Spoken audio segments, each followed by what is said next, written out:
Your name is not in the system. You cannot enter simply because you share the company's name. Claire Donovan spoke loudly enough for guests on the red carpet to turn around. Eleanor Hayes stood in the cold Detroit rain, her shoulders trembling beneath an old coat. No one knew that the woman they were about to remove was the person who had once mortgaged her home to create the company, and that someone was deliberately keeping her outside. Hayes Manufacturing was celebrating its 60th anniversary. Inside were bright lights, reporters, and an exhibition tracing the company's journey from a garage to a national corporation.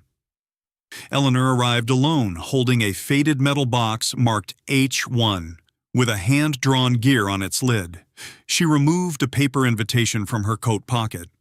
"Thomas Reed sent this to me. That is his signature." Claire glanced at the code, Founder 01, but spent more time examining Eleanor's worn shoes. "Official invitations are recorded on the electronic guest list. This could have been copied." An impatient guest behind them complained, "She is blocking the entrance." A security officer hurriedly moved the metal box away from the walkway. The lid opened. Yellowed documents, a photograph of a garage, a small brass key, and several pages from an old ledger fell onto the wet stone floor. A suitcase wheel nearly rolled over a certificate. Eleanor quickly caught the edge of the paper as rain soaked through her gloves. In the photograph, a woman had been cut from the frame. Only her hand remained visible, holding a blueprint beside a metalworking lathe. Eleanor knelt to gather the papers. Her knees shook from the cold, but when Claire turned to reprimand the security officer, Eleanor stopped her. "Please do not punish him. He is only following someone else's instructions." None of the guests bent down to help. Marcus Lee, a maintenance employee working near the entrance, collected the documents, brought Eleanor a chair and warm water, then carefully dried the garage photograph. "Please sit down. Your hands are freezing." Eleanor did not take the cup. She had noticed a bleeding cut on Marcus's hand. "What happened to your hand?" "I was repairing a drive system. It is nothing serious." She wrapped her handkerchief around the cut. Only after securing the cloth did Eleanor accept the warm water. Marcus looked at the woman who had just been humiliated, but was still concerned about someone else. Then he noticed the code Founder 01. The gear on the box matched the original logo displayed inside the exhibition. The H1 marking also matched the plaque on the company's first lathe. "I will call the chairman's office." No one answered because the ceremony was about to begin. At that moment, Claire received a message from the chairman's assistant. "Has the elderly guest of honor arrived?" Claire looked at Eleanor, her finger resting above the screen. She could have checked again. Before she responded, Malcolm Crane stepped out of the lobby. "What is happening?" Claire handed him the invitation. "This woman says the chairman invited her." Malcolm read the name Eleanor Hayes. His expression changed for a moment. Eleanor understood that he knew exactly who she was. But Malcolm immediately folded the invitation. "This is only a misunderstanding. The invitation is invalid. Remove her from the private guest area." Eleanor rose slowly, still holding the chair for support. "Are you certain that you have never seen my name in the factory records?" Malcolm avoided her eyes. "Documents from 60 years ago do not prove that you have the right to enter a private event." "Then call Thomas," Marcus said. "It will take only 1 minute to verify." Malcolm turned toward him. "You are a maintenance worker, not a security officer or event organizer. Return to your position before I formally discipline you for interfering with the ceremony." Marcus tightened the hand wrapped in Eleanor's handkerchief. A disciplinary notice could threaten the income supporting his child and the evening certification course he was attending. But he did not walk away. If the invitation is real, we are forcing an honored guest back into the rain. Malcolm lowered his voice. I have already made my decision. He stepped into the hallway and made a telephone call. Marcus bent down to inspect a nearby electrical outlet and accidentally heard every word through the door Malcolm had left partly open. Keep her outside until the factory sale documents are announced. Do not scan the invitation code, and do not contact Thomas. Marcus understood that this was no longer an error in the guest list. Malcolm was afraid of whatever Eleanor had brought with her. He photographed the invitation and sent it to the chairman's assistant. The guest with code founder 01 is being held at the private entrance. Claire received new instructions from Malcolm. Do not allow any unlisted guest to approach the stage. She looked at Eleanor holding the metal box, then signaled to 2 security officers.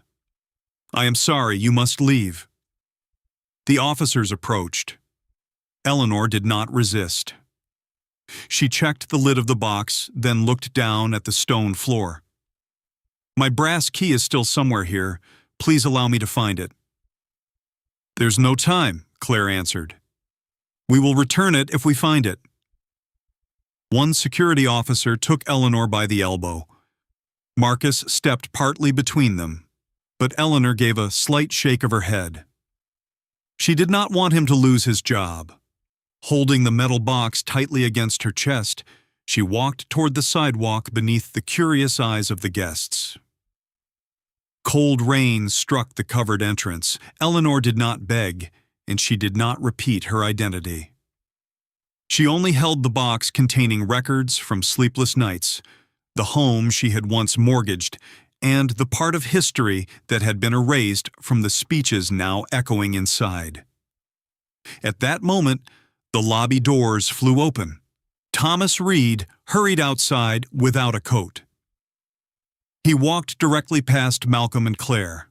The reporters recognized the chairman and immediately turned their cameras toward him. Thomas stopped in front of Eleanor. When he saw the brass key beneath the edge of the carpet, he bent down and picked it up himself. Then the most powerful man at Hayes Manufacturing lowered his head before her. Mrs. Hayes, please forgive us. The lobby became completely silent. Thomas placed the key in Eleanor's palm, then turned toward the reporters and employees. You are standing before Eleanor Hayes, the woman who mortgaged her home, created the company's first financial records, operated the lathe inside the garage, and became the founder and original owner of this company. Claire's face lost its color. The 2 security officers immediately released Eleanor. Marcus exhaled, while Malcolm stood motionless beside the door. The guests who had complained now avoided Eleanor's eyes. Thomas extended his hand toward the entrance. The stage is waiting for you. Today, Hayes Manufacturing will restore the place in history that has always belonged to you. Eleanor did not enter immediately. She looked toward Malcolm, who was quietly attempting to retreat into the lobby, then placed one hand on the H1 metal box. Before we celebrate the past, she said, her calm voice carrying across dozens of cameras, perhaps we should discuss what Mr. Crane is trying to sell in the present. Eleanor's words stopped Malcolm in the doorway.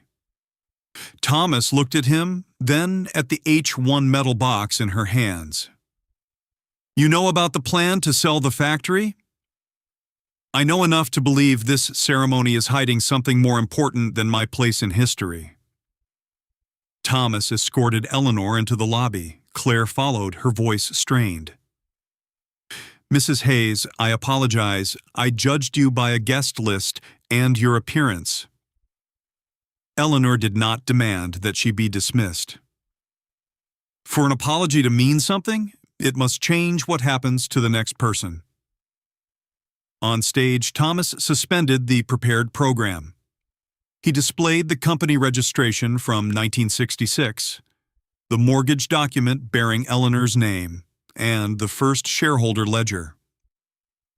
Beside them was the blueprint for the locking joint that had helped Hayes secure its first major contract. When the bank refused to lend Daniel and Eleanor the money, Thomas said, "Mrs. Hayes mortgaged their small family home. She managed the books during the day and operated the lathe in their garage at night." Eleanor looked toward the H1 lathe displayed in the exhibition.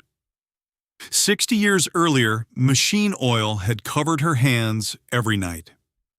After the workers went home, she added the figures beneath a weak light. When her daughter Ruth developed severe kidney disease, Eleanor left the company to care for her. She transferred most of her ordinary shares to Daniel to manage, but retained one special share intended to protect the original factory and the first families who depended on it. She walked toward the garage photograph hanging on the wall. The left side had been removed, leaving only a woman's hand holding a blueprint. "The original photograph remains in the state archives," Thomas said. "You are standing beside Daniel and the lathe." Eleanor did not blame her late husband. She opened the metal box and removed a letter Daniel had once written. "If the company forgets you, it will also forget why it exists." "Daniel did not erase my name," she said. "History became smaller with each generation, until people preserved only the most convenient version." Malcolm requested the microphone. He admitted that there was a plan to sell the original factory, but argued that the facility was outdated, the renovation costs were too high, and the transaction would provide money to modernize the entire corporation. "If we protect every wall because of nostalgia, Hayes will have no future," he said. "Selling one inefficient asset could save thousands of jobs at our other facilities." Several shareholders nodded. The factory truly needed modernization, and the company was under financial pressure. Eleanor did not deny it. "I did not come here to turn an old garage into a shrine, but were the people who would pay the price for this decision informed and given a vote?" Malcolm claimed that her founder's share had become practically invalid after decades without being used. Eleanor held up the brass key Thomas had returned. "Then we should read what the charter says instead of relying on what you want it to mean." She led them through the corridor to the original factory. Behind the H1 lathe stood a small metal cabinet hidden beneath dust. The brass key turned heavily inside the lock. The cabinet contained a certified copy of the 1966 charter and a shareholder register bearing the Michigan state seal. Priya Nair, the deputy general counsel, read the provision aloud. "The founder-guardian share remains valid. The original factory cannot be sold or closed without Mrs. Hayes's consent and the approval of at least 60% of the affected workers." The atmosphere inside the factory changed. Eleanor was no longer only a forgotten founder whose name had been restored. She held enough legal authority to stop a transaction worth hundreds of millions of dollars. Thomas turned toward Malcolm. "Did you know about this provision?" It was Malcolm's third opportunity to tell the truth. He still answered, "I never received a clear legal conclusion that the right remained valid." Priya paused. She had previously sent him a warning stating the opposite. Before she could speak, Eleanor placed her hand on the charter. "We will not declare anyone guilty inside a factory filled with cameras. Suspend the transaction, preserve every email, and appoint an independent audit team." Malcolm argued that a delay could cause the buyer to withdraw. Eleanor still required that he receive legal counsel, present his reasoning, and submit documents in response. I was kept outside without anyone verifying who I was. I will not use power to do the same thing to you." When everyone returned to the boardroom, Naomi Bell placed a folder before Thomas. Its neutral title read, "Capacity Transition Plan." But the final page listed 640 positions scheduled for elimination within 6 months of the sale. The workers were told that the factory would only receive a new owner and continue operating, Naomi said. Meanwhile, this list had already divided them into separate rounds of layoffs. Malcolm claimed that it was only an unapproved emergency scenario. Marcus stepped forward and repeated the telephone call he had overheard at the entrance. "Keep her outside until the factory sale documents are announced." Claire looked at Malcolm, then stood. "You sent me written instructions preventing Eleanor Hayes from reaching the stage. I followed them, and I accept responsibility for that choice." Priya opened the document storage system. The revision history showed that Malcolm's account had removed the Founder Rights Appendix from the materials presented to the board. Another email appeared on the screen. "EEH must not enter before the signatures are complete." Malcolm clenched both hands. "You are misunderstanding the context. I only wanted to prevent an emotional interruption before the board heard the complete financial argument." Thomas suspended the factory sale, ordered the preservation of all data, and temporarily removed Malcolm's access to the records during the investigation. He did not dismiss Malcolm immediately, but instructed the information security team to prevent any new changes. As the meeting was about to end, Priya received an email file recovered by the technical team. She read several lines and became completely still. Thomas asked, "What is it?" Priya turned the screen toward the board. The buyer had not only promised Malcolm an advisory position after the transaction, it had also reserved an ownership package for him inside the company that would purchase the Hayes property. Eleanor looked at Malcolm.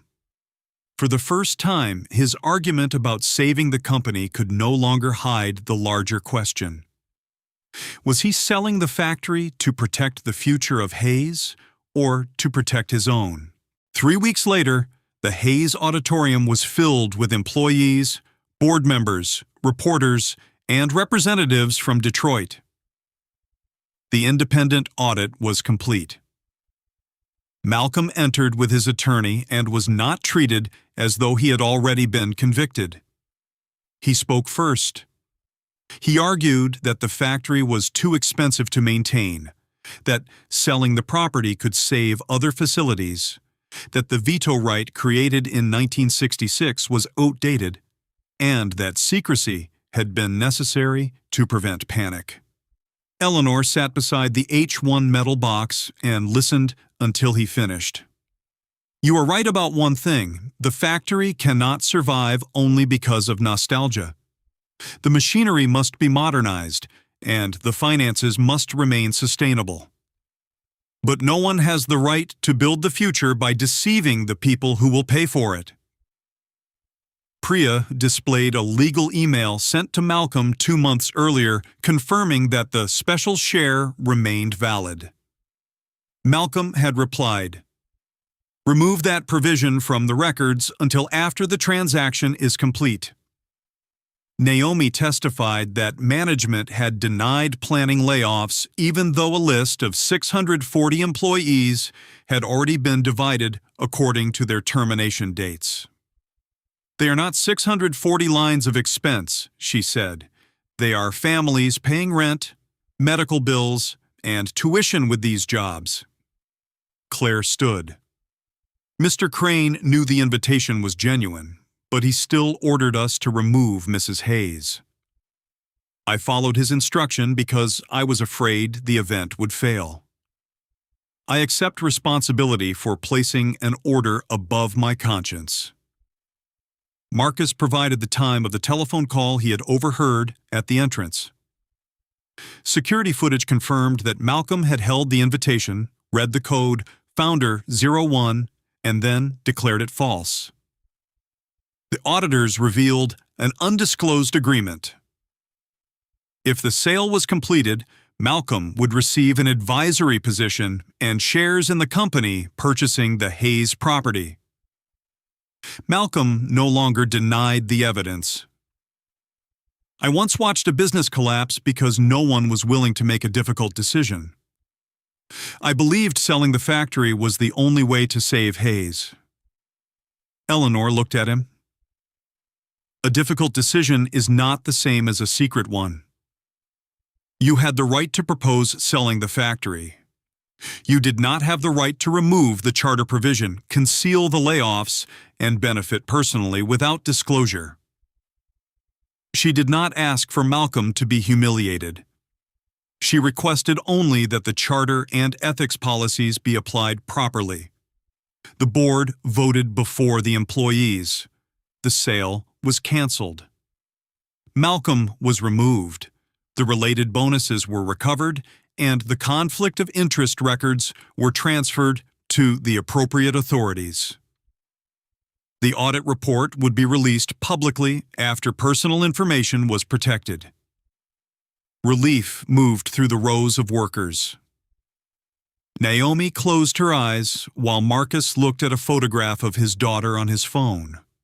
The 640 families did not know whether the future would be easy, but at least that future would no longer be decided through a hidden list. Thomas did not avoid his own responsibility. I trusted the executive system too much and failed to notice that the board records had been altered. I voluntarily submit myself to an independent review. Thomas remained chairman on the condition that he complete transparent reforms and accept regular oversight. When everyone expected Eleanor to keep her veto power, she removed the Founder Guardian Share Certificate from the metal box. I did not return to govern this company at 79 years old. Power created to protect a community should not depend forever on one person. She transferred the special share into the Hayes Guardian Trust. The trust would have 5 representatives: 2 workers, 1 representative from the Detroit community, 1 independent manufacturing specialist, and 1 representative responsible for preserving the company's history. Any decision to sell or close a major facility would require a public report, an employment protection plan, and a vote by the affected workers. The new plan transformed the original factory into a testing and vocational training center.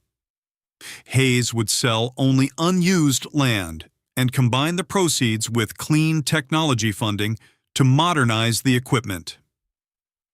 Employees would receive retraining and income protection during the transition. Claire was not dismissed, but she was removed from event leadership during a probationary period. She later created a reception process that allowed manual verification instead of relying entirely on electronic guest lists. She also introduced employee training on age-based prejudice. Marcus was selected for the Facility Management Training Program because of his technical performance and long-standing integrity, not merely because he had helped Eleanor. After completing his certification, his co-workers elected him as one of the trust's 2 worker representatives. Priya became the independent chief compliance officer, while Naomi became the first labor representative.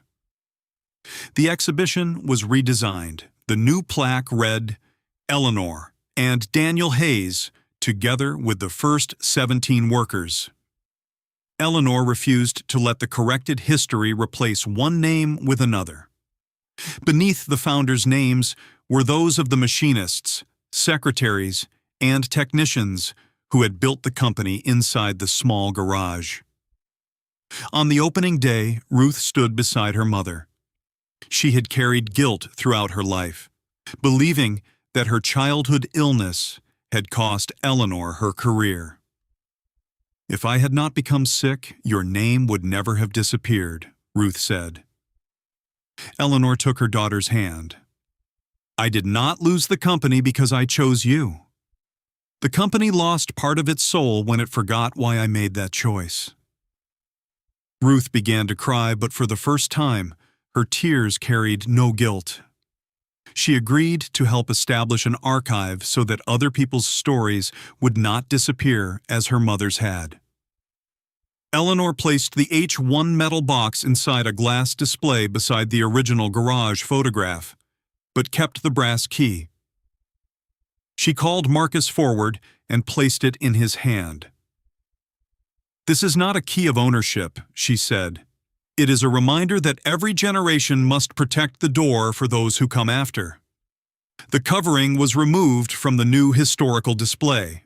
Surrounded by applause from generations of workers, Eleanor saw her name beside Daniel's and the names of the first employees. It was placed neither above them nor below them. Several months later, Malcolm sent a letter accepting responsibility. Eleanor accepted his apology but did not ask for the consequences to be erased. She understood that a second chance does not mean escaping responsibility. It means beginning to change after paying the price for one's choices. 60 years earlier, Eleanor had used her home to open the first door for Hayes Manufacturing. 60 years later, she used her final authority to ensure that the door would never again close against the people who had built the company. Because true gratitude does not live inside an anniversary speech. It is found in the way a business protects human dignity, truth, and every person's right to be heard.